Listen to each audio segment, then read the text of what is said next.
पुरानी दिल्ली की भीड़ भाड़ वाली गलियों में एक बहुत ही मशहूर बिरयानी की दुकान थी, रामू की दमदार बिरयानी। इस दुकान का मालिक था रामू हलवाई, बड़ा चालाक लेकिन उतना ही लालची। रामू की बिरयानी खाने लोग दूर दूर से आते थे, लेकिन उसका असली मकसद था ज्यादा कमाना, कम देना। वो चिकन कम डालता, चावल ज्यादा, दही बचापचा कर डालता और खुशबू के लिए नकली एसेंस मिलाता। लेकिन मुंह मीठा करना आता था उसे, इसलिए वो हर ग्राहक से कहता, भाई साहब, हमारी बिरयानी तो खुद नवाब लोग खाते हैं। लोग हंसते, खाते और आगे बढ़ जाते। लेकिन रामू की लालच हर दिन बढ़ती जा रही थी। एक दिन बारिश हो रही थी, ग्राहक कम आ रहे थे। रामू दुकान बंद करने ही वाला था कि तभी एक बूढ़ा आदमी आया, मैले कुचैले कपड़े, लंबे बाल और हाथ में एक पीतल का डब्बा। वो बोला, एक प्लेट बिरयानी देना बेटा। रामू ने उसे ऊपर से नीचे देखा, सोचा ये तो भिखारी लगता है, पैसे भी देगा या नहीं। फिर बोला, ठीक है बाबा, बैठ जाओ। रामू ने सबसे बासी चावल, बचा खुचा चिकन और थोड़ा दही डालकर एक प्लेट दी। बूढ़ा आदमी चुपचाप खा गया और बोला, बेटा ये लो, ये मेरी तरफ से गिफ्ट है। और उसने रामू को वो पीतल का डब्बा दे दिया।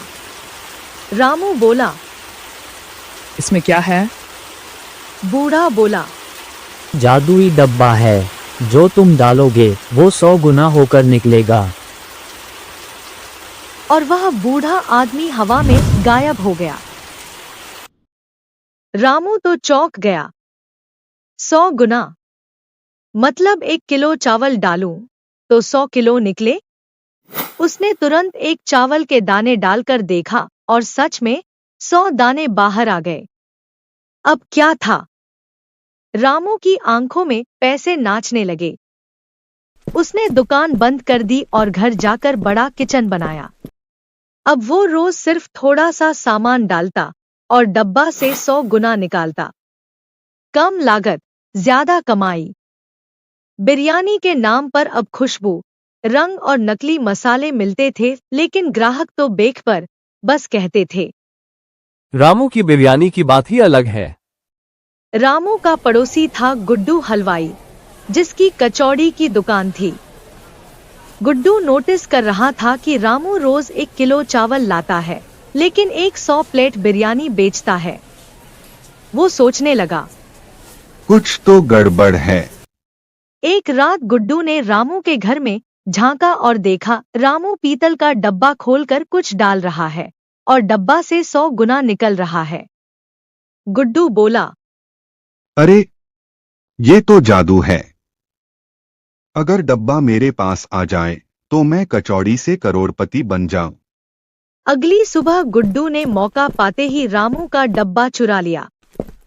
घर जाकर उसने उसमें एक कचौड़ी डाली और बोला, चल बेटा, अब तू भी अमीर। लेकिन डब्बा से निकली 100 जली हुई कचौड़ियाँ। फिर उसने गुलाब जामुन डाला, निकले 100 खट्टे गुलाब जामुन। गुड्डू परेशान। ये क्या भूतिया डब्बा है? तभी डब्बा से आवाज आई, लालच किया है, सजा मिलेगी। डब्बा हवा में उड़ गया और सीधा रामू के सिर पर आ गिरा। अब रामू भी डर गया। डब्बा से फिर आवाज आई, रामू, तूने इस डब्बे का गलत इस्तेमाल किया है। तुझे खाने में ईमानदारी की जगह नकलीपन भरा। अब इसका असर उल्टा होगा। रामू ने डरते हुए एक चावल का दाना डाला और निकले 100 पत्थर। अब उसका सारा माल बेकार निकल रहा था। दही की जगह कीचड़, चिकन की जगह रबर, चावल की जगह कंकर।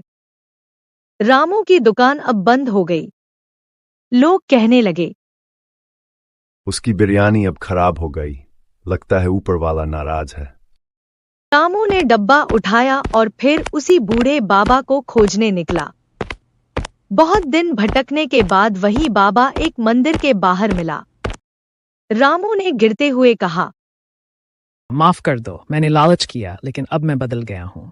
बाबा मुस्कुराए और बोले, डब्बा तो एक परीक्षा था, तुम फेल हो गए, लेकिन अगर सच में बदले हो तो अब बिना डब्बे के बिरयानी बनाओ, ईमानदारी से। अब रामू की नई दुकान थी, सच्चे स्वाद की बिरयानी। अब वो भरपूर मसाले डालता, अच्छे चावल, ताज़ा चिकन और ग्राहक से कहता, सस्ते में नहीं, सच्चे स्वाद में यकीन रखो। धीरे धीरे उसकी दुकान फिर चल निकली। बिना जादू, बिना लालच, सिर्फ मेहनत से। और डब्बा? वो अब रामू ने मंदिर में रखा है, याद दिलाने के लिए कि जादू मेहनत में है, ना कि शॉर्टकट्स में। लालच से कुछ समय के लिए तो सफलता मिलती है, लेकिन सच्चा स्वाद ईमानदारी में ही होता है। दोस्तों, अगर वीडियो अच्छा लगे तो कृपया सब्सक्राइब करें ताकि मेरी मेहनत और आपका मनोरंजन बरकरार रहे।